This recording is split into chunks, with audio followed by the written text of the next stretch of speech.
ఇశ్రాయేలు తనకు కలిగినదంతయు తీసుకుని ప్రయాణమై బెయేర్షెబాకు వచ్చి తన తండ్రి అయిన ఇస్సాకు దేవునికి బలులను అర్పించెను.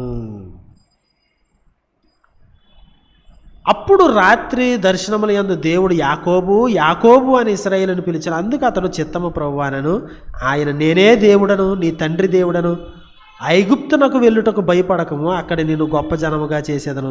నేను ఐగుప్తునకు నీతో కూడా వచ్చేదను, అంతేకాదు నేను నిశ్చయముగా నిన్ను తిరిగి తీసుకుని వచ్చేదను. యోసేపు నీ కన్నుల మీద తన చెయ్యి ఉంచునని సెలవీయగా యాకోబు లేచి బెయేర్షెబా నుండి వెళ్ళను. సో నూతనమైనటువంటి ప్రారంభం, మరలా తన వృద్ధాప్యంలో ఐగుప్తు దేశంలో తన యొక్క జీవితాన్ని ప్రారంభించాలి. కంప్లీట్గా వేరే కల్చర్లోనికి వెళ్తున్నాడు, వేరే సాంప్రదాయాల్లోనికి, వేరే దేవుళ్ళ దగ్గరికి వెళ్తున్నాడు. చాలా భయాన్ని కొలిపేటువంటి విషయం వృద్ధాప్యంలో. అంత వృద్ధాప్యంలో నూతనమైన ప్రారంభం అనేది చాలా కష్టం.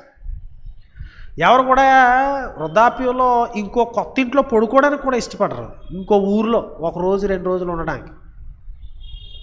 ఇప్పుడు యాకోబు కంప్లీట్గా కొత్త అడ్వెంచర్స్ని, ఏదైనా నూతనమైన సాహసయాత్రలు చేయాలి.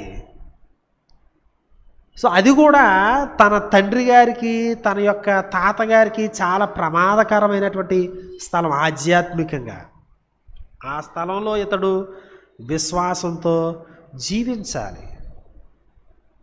అక్కడ బలిని అర్పిస్తూ ఉన్నాడు వెళ్ళే ముందు. ఎందుకంటే యాకోబు వాళ్ళ మామయ్య గారి ఇంటికి పారిపోయింది బెయేర్షెబా నుండే. ఎక్కడి నుంచి అయితే సిరియా దేశానికి పైకి పారిపోయాడు, ఇప్పుడు అక్కడి నుంచే మరలా ఐగుప్తు దేశానికి వెళ్తూ ఉన్నాడు. సో కాబట్టి అక్కడ అవన్నీ జ్ఞాపకం చేసుకుని బలులను అర్పించాడు. దేవుడు అతని భయాలను అర్థం చేసుకున్నాడు, అతనికి రీఎజ్యూరెన్స్ ఇచ్చాడు, అభయాన్ని ఇచ్చాడు. చాలా అద్భుతమైన, ఏం భయపడకు, నేనున్నాను. జీవితంలో మన చాలాసార్లు నూతన ఆరంభాలుగా ఉంటుంది, భయమేస్తుంది. మనము అడ్జస్ట్ అవ్వగలమో లేదో తెలియదు. చాలా జ్ఞాపకాలు పొర్లుకుని వస్తాయి. ఏం కావాలి మనకి? దేవుని యొక్క అభయం కావాలి. ఆ అభయం కావాలంటే ఏం చేయాలంటే అర్పించాలి.